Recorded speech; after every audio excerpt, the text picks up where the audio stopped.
Oui, nous allons commencer par l'entreprise la plus dynamique du secteur des activités portuaires.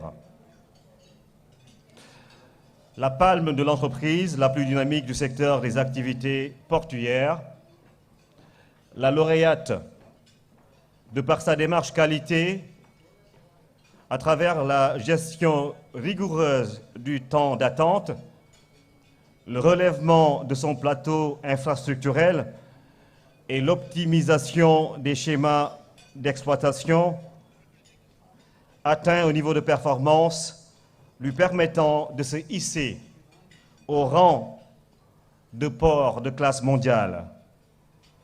Je peux sans doute m'en arrêter là, mais juste signaler qu'en 2 ans, elle a réalisé des investissements à hauteur de 300 milliards.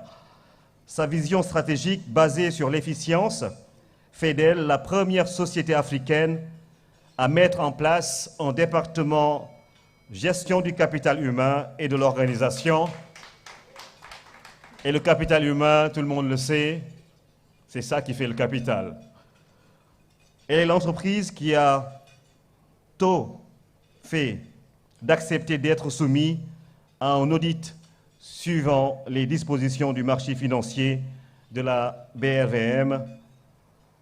Et cette entreprise, pas besoin de vous la présenter, regardez plutôt ce qui suit.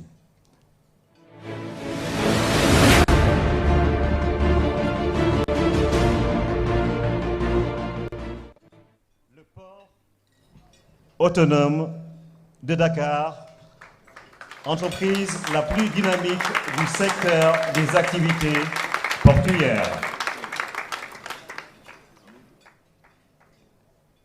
Et tout de suite, nous allons voir un petit jingle sur cette entreprise avec la vidéo de présentation du port autonome de Dakar.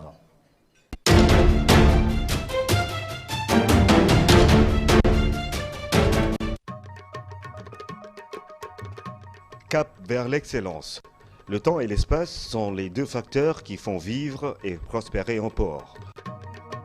De tous les temps, les ports ont été les espaces de transit des marchandises débarquées ou à embarquer par les navires. Pour cela, ils ont besoin d'espaces disponibles et de célérité dans les opérations d'enlèvement des marchandises. Comme tous les ports en eau profonde de la range ouest africaine, le port de Dakar s'évertue à capter les trafics concurrentiels que sont le transit et le transbordement. Mais il a un handicap de taille, la cogestion de son espace et la vétusté de ses infrastructures de base. Pour être un port de classe mondiale et résorber ces handicaps, Dakar s'est alors engagé dans un vaste programme de développement de ses infrastructures. C'est ainsi qu'un nouveau terminal à conteneurs, calqué sur les standards internationaux, a vu le jour avec la construction d'un 3e poste à quai, de 4 portiques de quai et 10 portiques de parc pour des cadences respectables pouvant atteindre 50 mouvements par heure. Ne se limitant pas à cela, l'administration portuaire a tenu à réhabiliter certaines installations éprouvées par l'âge. Le môle 2, centenaire, a retrouvé une nouvelle vocation avec son nouveau terminal relié, tandis que le môle 5, menacé d'effondrement il y a peu, a été régénéré. Avec un trafic annuel de 11 646 000 tonnes en 2011, plus 2 930 navires qui y font escale, un trafic conteneur de 415 592 boîtes EVP, l'équivalent de 20 pieds, et un trafic véhicule de près de 49 000 unités, plus le transit malien à hauteur d'1 456 961 000 tonnes, le port de Dakar veut aller au-delà des aspects quantitatifs et répondre aux exigences de qualité. Une plateforme logistique a été érigée sur un site de 21 hectares pour augmenter les capacités d'entreposage et améliorer la fluidité du trafic aux abords du port. Le plateau infrastructurel relevé. Le port de Dakar devait s'attaquer aux impératifs de son processus d'exploitation pour améliorer sa position concurrentielle. Fonctionnement à feu continu, libéralisation du transport des conteneurs, réduction du temps d'attente des navires et du temps de service des camions.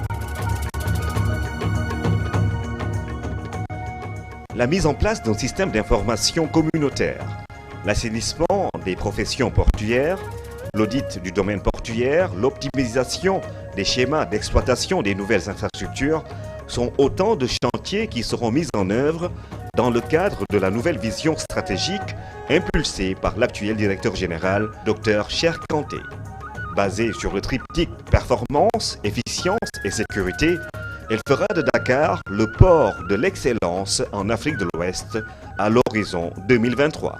Avec l'appui de M. le Président de la République, l'appui de M. le Premier ministre qui est en train d'abattre un travail de titan depuis qu'il est à la tête du gouvernement, l'appui du ministre Pape Diouf qui est un ancien portier qui connaît bien le secteur, l'appui des forces vives de la communauté portière, nous allons pouvoir réussir par la grâce de Dieu cette vision et au nom aussi des saints qui portent le nom des molles que nous venons de baptiser.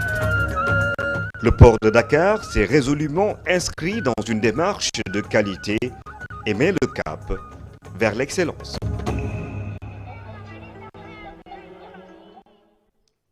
Le port autonome de Dakar, qui vient justement de signer une convention de partenariat avec la compagnie malienne de développement du textile pour l'acheminement de 100 000 tonnes. Et c'est l'occasion de saluer tous nos frères de Bamako, de tout le Mali, et on leur souhaite beaucoup de dynamisme dans leur économie. Je vais appeler M. Momar Ngariba, directeur commercial et de la coopération internationale du port autonome de Dakar, qui va recevoir la palme de l'entreprise la plus dynamique du secteur des activités portuaires, palme remise par Madame le ministre, Madame Khoudiamey, qui va remettre justement cette palme au directeur commercial et de la coopération internationale du port autonome de Dakar, représenté ici par M. Momar Ngariba.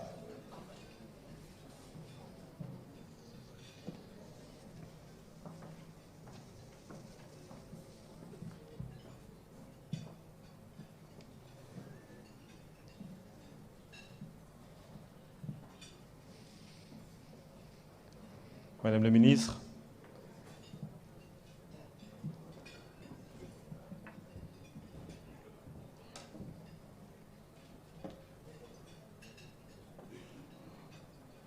sous vos applaudissements encore une fois pour cette entreprise